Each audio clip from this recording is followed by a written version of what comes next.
नमस्कार मित्रांनो, गौरव पवार सातारकर या यूट्यूब चॅनलमध्ये आपलं सहर्ष स्वागत आहे। आज आपण कासेगाव येथे आलो आहोत आणि याचं निमित्त आहे म्हणजे सगळ्यांनाच उत्सुकता शिगायला लागली आहे ते म्हणजे हिंद केसरी कासेगाव मैदानाचीच म्हणजेच जयंत हिंद केसरी मैदान। मित्रांनो, या 26 तारखेला भव्य असं जयंत हिंद केसरी मैदान पार पडणार आणि आपल्यासोबत सर्व आयोजक टीम आहेत। अतुल भाऊ आहेत। भाऊ नमस्कार। नमस्ते। कासेगावचं जयंत हिंद केसरी मैदान, काय सांगाल या मैदानाबद्दल? पहिल्यांदा सर्वप्रथम महाराष्ट्राचे आराध्य दैवत छत्रपती शिवाजी महाराज यांना वंदन करतो आणि महाराष्ट्रातील तमाम बैलगाडा चालक मालक सर्व मित्रांना नमस्कार करतो। आणि ह्या मैदानाबद्दल जसं तुम्हाला माहितीच आहे, हे मैदान एक महाराष्ट्रातलं आगळंवेगळं मैदान असतंय आणि दरवर्षी आम्ही इथं नवीन पॅटर्न राबवायचा प्रयत्न करतोय। माननीय आमदार, आमच्या सर्वांचे लाडके नेते आमदार जयंत पाटील साहेब यांच्या मार्गदर्शनाखाली हे एवढ्या मोठ्या स्वरूपात मैदान आम्ही इथं घेत आहे। आणि हे मैदान घेत असताना बक्षिसं तर मोठ्या स्वरूपाचे असतात। लास्ट टू लास्ट इयरला तुम्हाला माहिती आहे की बाबा आपण 1 BHK फ्लॅट दिलेला होता आणि फ्लॅटची संकल्पना आपण घेऊन आलेलो होतो महाराष्ट्रात। तसंच ह्या वर्षीचं जे वेगळं आणि वैशिष्ट्यपूर्ण गोष्ट अशी आहे की बैलगाडा चालक मालक जे आहेत किंवा इथं येणाऱ्या ज्या माता भगिनी महिला आहेत त्यांना बसायला मिळावं ह्यासाठी आपण हेलिकॉप्टरचा नवीन संकल्प जो आहे तो ह्या वर्षी घेऊन आलेला आहे। बरं, आता आपल्या बक्षिसाचं स्वरूप कसं सांगाल इनिशियल पासून एंड पर्यंत? ठीक आहे। पहिलं प्रथम क्रमांक जे आहे ते 5,06,262 आहे। त्याच्यानंतर 3 लाख रुपये आहे। त्याच्यानंतर 2 लाख रुपये आहे। 2 लाख नंतर 1 लाख आहे, 62,000 आहे आणि 26,265 रुपये असं अनुक्रमे 6व्या आणि 7व्या क्रमांकाचं बक्षीस आहे। त्याचबरोबर जे क्वार्टरमध्ये जी लोक म्हणजे क्वार्टरचं जे गट होतो त्याच्यामध्ये जे 2 नंबरला ज्या बैलगाड्या बाहेर पडणार आहेत त्याच्यासाठी 6,265 अनुक्रमे 7 बक्षिसं ती देखील दिली जाणार आहेत। कुठेतरी भाऊ तुम्ही नक्कीच बैलगाडा मालकांचा विचार केला, कारण आपली प्रवेश फी तुम्ही जे रक्कम आहे 1 लाख म्हणजे 5 लाख आपले त्या अनुक्रमे 5,000 पाहिजे होते, पण तुम्ही प्रवेश फी किती ठेवली काय? प्रवेश फी बघा, गेल्या वर्षी सुद्धा 3,000 रुपयेच प्रवेश फी होती। 1 BHK फ्लॅट आपण ज्यावेळेला 20 लाख रुपयाचा दिला त्यावेळेला पण बैलगाडी म्हणजे हे मैदान जे आहे अखिल भारतीय बैलगाडी संघटना महाराष्ट्र राज्य ह्या त्यांच्या जे काही नियम अटी आहेत आणि त्या लोकांचं पण आपल्याला इथं योगदान खूप जास्त आहे आणि त्या नियम अटी सगळ्या फॉलो करून आपण हे मैदान घेतोय। आणि ह्या वर्षी देखील आम्ही 5 लाख रुपयाचं जरी बक्षीस असलं तरी फक्त 3,000 रुपयेच प्रवेश फी ठेवलेली आहे। नक्कीच। आता आपल्या या मैदानात एकूण फाटी किती असणार आहेत पळण्यासाठी नंदींना? इथं बघा आपण 11 फाटी केलेल्या आहेत आणि जसं बैलगाडी म्हणजे सगळी लोक जे आहेत जेवढं जास्तीत जास्त नोंदी होतील त्याप्रमाणे 11 मधल्या मग आता किती फाट्यांचं युटिलायझेशन होतं किंवा किती फाट्या वापरात येत आहेत ते आता जेवढ्या संख्येनं बैलगाड्या नोंद होणार आहेत त्याच्यावरती आपण डिसिजन घेऊ शकतोय। पण 11 फाट्या आहेत, 16 ते 17 फुटाची एक फाटी आहे। त्यामुळे इथं जो तुमचा बैलगाडी फॉल झाली किंवा बाहेर पडली असं काही इथं काही इश्यू येणार नाहीये। मॅक्झिमम आणि जास्तीत जास्त मोठी फाटी देण्याचा आम्ही इथं प्रयत्न करतोय। नक्कीच। आणि आपल्या फाटीमधील अंतर किती असणार आहे? एक फाटीमध्ये अंतर किती असणार आहे साधारणतः? 17 फुटाचं अंतर आहे। तुम्हाला आता सांगितलंच मी त्याप्रमाणे की हे 16 ते 17 फुटाची आपण फाटी केलेली आहे। 11 फाट्या टोटल आहेत, त्यामुळे 17 फुटाचं अंतर असल्यामुळे बाकीचे काही प्रॉब्लेम येणार नाहीत। आणि पल्ला किती असणार आहे आपला नंदीनं? 1,000 फुटाचा पल्ला आहे। 1,000 फुटाचा पल्ला दिलाय आणि 1,000 फुटाचा पल्ला देण्याबरोबर निकाल रेषेच्या पुढे सुद्धा तुम्ही जर बघितलं तर अगदी 500-550 फुटाचं अंतर आपण ठेवलेलं आहे। त्यामुळे तिथं पण आम्ही बैलांची काळजी घेण्याचा पुरेपूर प्रयत्न केला आहे। नक्कीच मित्रांनो, आपण ड्रोनच्या माध्यमातून पण आपण व्हिडिओमध्ये बघू शकता की पुढे खूप पल्ला आहे नंदींना थांबण्यासाठी। नक्कीच दादा, आता आपल्या ऑनलाईन नोंदणीबद्दल जर आपण विचारतो की नोंदणी सुरू झाली आहे का आपली? ऑनलाईन नोंदणी सुरू झालेली आहे आणि महाराष्ट्र आणि महाराष्ट्राच्या बाहेरचे जे तमाम बैलगाडा चालक मालक आहेत त्यांना सगळ्यांना माझं विनंती आहे की तुम्ही जास्तीत जास्त लोकांनी सगळ्यांनी लवकरात लवकर नोंदी करून घ्याव्यात, जेणेकरून इथून पुढच्या काळात सुद्धा आम्हाला अशा पद्धतीचं मोठं मैदान जिथं सर्वसामान्य बैलगाडी चालक मालकाला न्याय देता येईल, त्याला कुठंतरी चांगले दिवस आणता येतील किंवा त्याला वेगवेगळ्या जसं हेलिकॉप्टरची संकल्पना आहे तशा आणि इथून पुढच्या काळात देखील वेगवेगळ्या संकल्पना आम्हाला आणता येतील। पण तुमच्या सगळ्यांचं इथं योगदान जे आहे ते आम्हाला ऊर्जा देणार आहे, त्यामुळे तुमच्या जास्तीत जास्त नोंदी होणं हे त्यासाठी माझी कळकळीची विनंती राहील तुम्हाला। दादा, कुठेतरी मागच्या वर्षी तुम्ही खूप मेहनत घेतली आणि आपल्याला एक प्रयत्नांना यश मिळालं, ते म्हणजे हिंद केसरीचा मान, आणि तो मान मिळाल्यानंतर आम्ही वारंवार तुमचे व्हिडिओज बघत होतो। 2-3 महिन्या अगोदर तुमची तयारी चालू होती, म्हणजे एक आयोजक म्हणून तुम्ही एक जिम्मेदारी घेतली, जबाबदारी घेतली होती, ते तुम्ही कुठेतरी पार पाडताय। काय सांगाल, ह्याची तयारी तुम्ही कधीपासून सुरू केली आहे? म्हणजे जे आयोजक असतात ते म्हणजे तयारी करतात, पण तुम्ही कधीपासून तयारी केली या मैदानाची?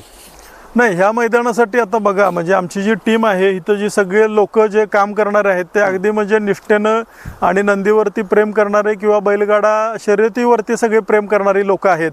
आणि त्यामुळं आम्हाला एक महिन्याचं इथं कसं आहे की वेगवेगळ्या ठिकाणी तुम्ही जसं बैलगाडी शर्यती होतात म्हणजे पूर्ण महाराष्ट्रात, तिथं जे फाटी आहे किंवा जे मैदान आहे ते कायमस्वरूपी एकच मैदान असतं. वर्षानुवर्ष त्याच फाटीवरती, वर्षानुवर्ष बरोबर. त्याच मैदानावरती, म्हणजे बऱ्याच ठिकाणी असं आहे. काही ठिकाणी मैदानं चेंज होत असतील, पण कासेगाव जे आहे ते कासेगाव अगदी इरिगेटेड बेल्ट आहे, पूर्णपणे पाणस्थळ क्षेत्र आहे. इथं ऊसाची शेती प्रामुख्याने मोठ्या प्रमाणात आहे. आणि लागवण खोडवं, लागाणं आणि खोडवं गेल्यानंतर ज्या वेळेला शेतं रिकामी होतात तिथंच आम्हाला ते नियोजन करावे लागतंय. दरवेळेला आमचं मैदान वेगळं असतंय. दरवेळेला आम्हाला 30 ते 40 एकर क्षेत्र रिकामं करावं लागतंय. पण इथले कासेगावचे जे शेतकरी आहेत त्या शेतकऱ्यांचं सुद्धा अगदी नम्रपूर्वक त्यांचं आभार आहे, किंवा ती लोकांनी सुद्धा आपल्याला मॅक्झिमम सहकार्य करण्याचा प्रयत्न केलेला आहे. त्यामुळे जसं खोडवं गेल्याशिवाय, ऊस कारखान्याला गेल्याशिवाय आम्हाला ते नियोजन स्टार्ट करता येत नाही. जनरली आम्ही जानेवारी एंडपर्यंत हे नियोजन स्टार्ट करतोय आणि एक महिना दीड महिन्यात तरी आम्ही ह्या सगळ्या गोष्टी इथं उपलब्ध केलेल्या आहेत. आपल्या या मैदानावर खूप लांबून मला वाटतं संभाजीनगर, नाशिक, जालना वगैरे भरपूर इथून नंदी येणार. जर समजा आदल्या दिवशी येण्याची जर त्यांची सोय झाली तर इथे सोय होणार का त्यांची? आदल्या दिवशी जरी आले तर तुम्ही बघता आता इथं किती मोठं किंवा खूप मोठा एरिया, खूप मोठा परिसर आपण इथं उपलब्ध केलेला आहे. आणि आदल्या दिवशी जरी नंदी इथं आपल्या इथं आले तरी सुद्धा त्यांचं इथं चाऱ्याची व्यवस्था असेल किंवा इथं पाण्याची व्यवस्था असेल. ऑलरेडी आपण सगळ्यांना जवळजवळ 4 ते 5 टँकर पाण्याची व्यवस्था इथं ऑलरेडी प्रोव्हिजन केलेलं आहे. ते टँकर 25 तारखेला सकाळपासूनच इथं उपलब्ध असतील. त्यामुळे 25 तारखेला दिवसभरात कधीही इथं आपल्या इथं बैलगाड्या येऊ देत, नंदी येऊ देत, तर त्यांचं सगळं चाऱ्याची पाण्याची व्यवस्था इथं केली जाईल. दादा, आता नंदींना म्हणजे आता इथं तुम्ही घेण्याची काळजी योग्य घेतलेली आहे. आता आपल्या मैदानाच्या आजूबाजूला ओढा, विहीर, नाला वगैरे असे काही आहे का?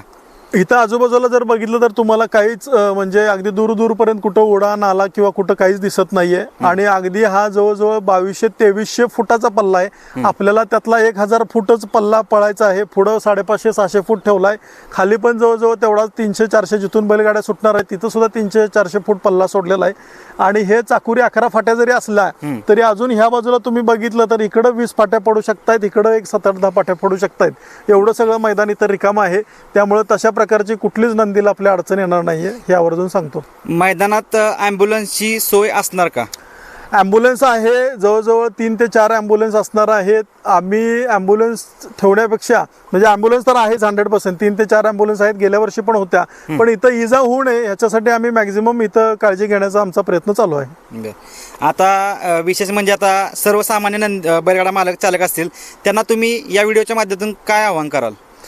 सर्वसामान्य महाराष्ट्रातील तमाम सगळे बैलगाडा चालक मालक आहेत त्यांना माझं एवढंच कळकळीचं आव्हान असेल की हे एक ऐतिहासिक मैदान आपल्या महाराष्ट्रामध्ये भरतंय. ते तुमच्या सगळ्यांच्या सहकार्यानं, तुमच्या सगळ्यांच्या सपोर्टनं भरतंय.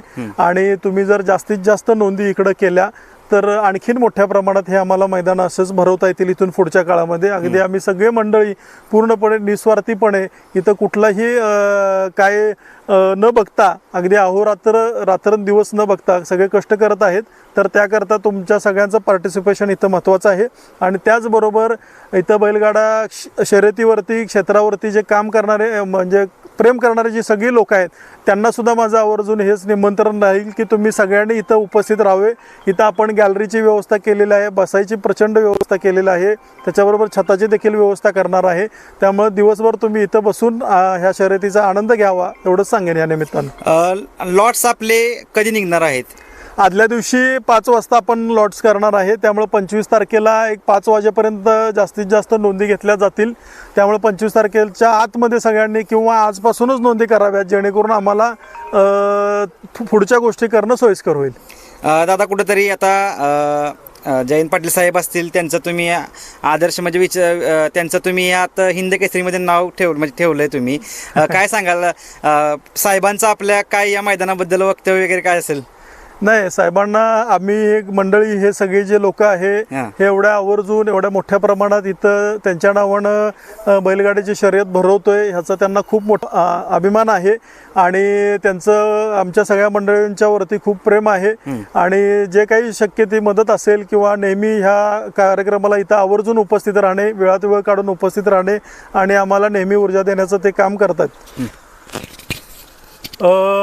जसं तुम्हाला मी सांगितलं की हे कासेगावचं मैदान जे आहे हे महाराष्ट्रातलं आगळंवेगळं मैदान म्हणून नावारूपास आलेलं आहे. दरवर्षी आम्ही वेगवेगळ्या संकल्पना आणतो.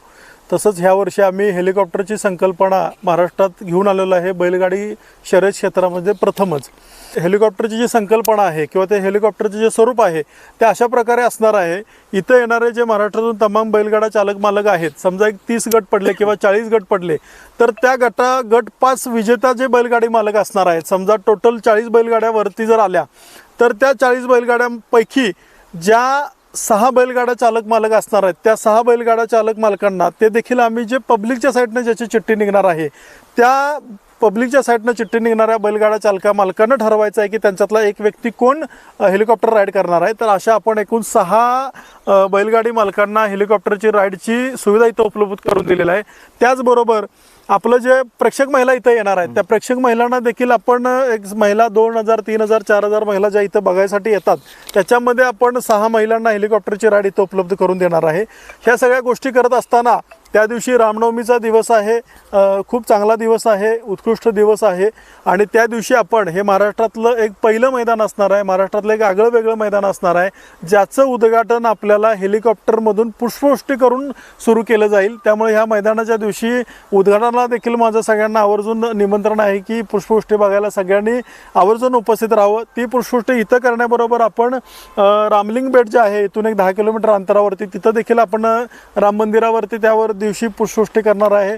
कासेगावमधले जे हनुमानाचं मंदिर आहे तिथं देखील आपण पुष्पवृष्टी करणार आहे. हे ह्या निमित्तानं आपल्याला सांगू इच्छितो.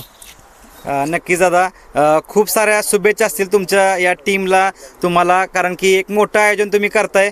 नक्कीच दरवर्षीप्रमाणे तुम्ही जसं रितसर मैदान पार पडताय यावेळी पण तुम्ही नक्कीच या पुढे पण तुम्ही जाचाल हीच तुम्हाला शुभेच्छा असेल, सगळ्या तुमच्या टीमला शुभेच्छा असेल. नक्कीच खूप साऱ्या शुभेच्छा तुम्हाला. धन्यवाद. थँक्यू. आभारी आहे मनापासून.